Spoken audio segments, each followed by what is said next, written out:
Alright, so today I wanted to talk about the second state of learning, which is play. You can give it other names as well: experimentation, toying with something, mucking about with things. Basically all of these types of things, we're talking about play, and play is the next part of the learning journey. So first we've got inspiration. We're inspired by someone, we see what someone else is doing, we think that it is valuable for us to be doing it in our lives as well.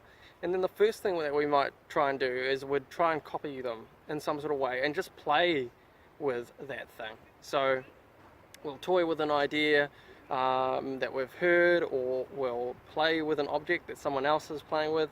And of course, I mean, this happens again from a very early age. We see other people, other kids playing with other toys, and we want to have a go, and we want to prod and poke the thing as well. And again, I'll use a quick example of what happened with me in skateboarding. I know that last year when I started, I just mucked about, and I didn't really look at anything much else. I didn't watch anything. I just went and had a bit of a play. I was skateboarding around and I was trying to ollie, and I had some success in what I was doing. I was just having a go at it, basically. And you know, this whole thing around play, it's actually, in a way, it's what we're kind of even doing here. You might have heard me talking about some of the things already, and you maybe were inspired by that, like we were talking last time, to start looking into these things a little bit more. And then you've been toying with some of the ideas that maybe I've been bringing up and that I've been sharing. And again, that's kind of the learning process, when we're kind of inspired by what other people around us are doing, whether it's that Facebook friend maybe you know very well, or maybe you haven't talked to too much, but you're like, okay, what's this guy doing? I'm kind of interested, I'm kind of curious, and I'm actually going to toy with these ideas. I'm going to play with these ideas in my mind a bit. And again, it's that state of play where there's nothing hugely, like, you're not going to be in a test or anything like that. It's a voluntary thing that you decide that you want to start playing or toying with these ideas, and maybe you don't. Although in this case, I'm not sure why you've been watching this video for this long, but if you have been watching for this long, then maybe it's because you're toying with these ideas. And the interesting thing is that we need to actually be in a state of play to learn. Like having some sort of incentives, whether it's rewards or punishments or anything like that, it immediately destroys learning and destroys creativity. Study after study has shown that when you incentivize learning, so to speak, you nullify basically creativity, and therefore you actually hinder the learning process. And the point of all of this is that, you know, we actually need to be intrinsically motivated from the inside out. We need to be motivated to want to do something, and we need to have joy in actually doing that, and it needs to be meaningful to us. And that makes us learn, and that makes us want to toy around and practice things and repeat things over and over until we keep on prodding and poking this thing, trying to figure out how best to make it work for us.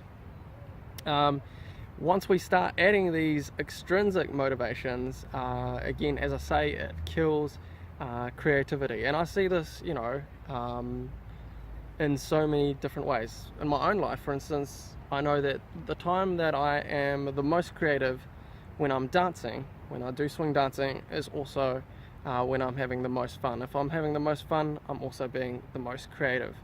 And it's only in a state of play that we can actually start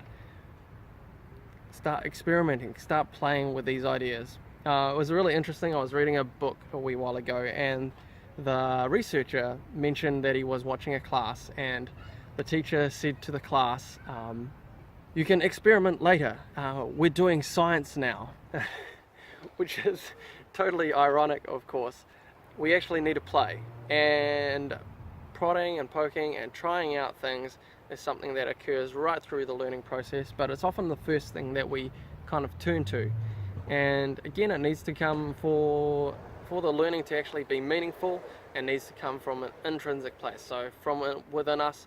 And in order to do that, we actually need to be in a joyful, good mood. And people have shown this again in studies, that And in order to think creatively and to actually learn something properly, the best thing to do is to actually be in a really good mood to be able to do that as well.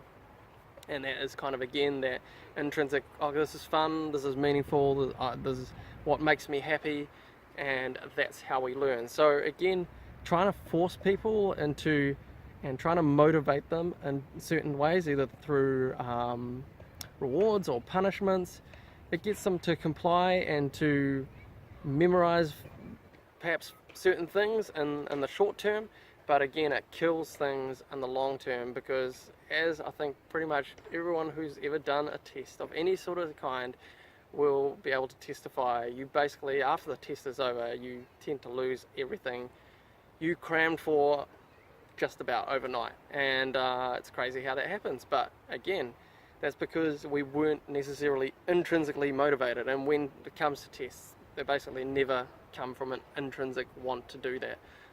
It's always outside pressure that's asking us to perform, basically. So yeah, that's what I'd like to say about that. Again, if you have any more questions, leave some comments or get in contact with me. It'd be fascinating to have a chat. So tomorrow, hopefully, I can move on to the next step as well, which will be fantastic. All right, see you then.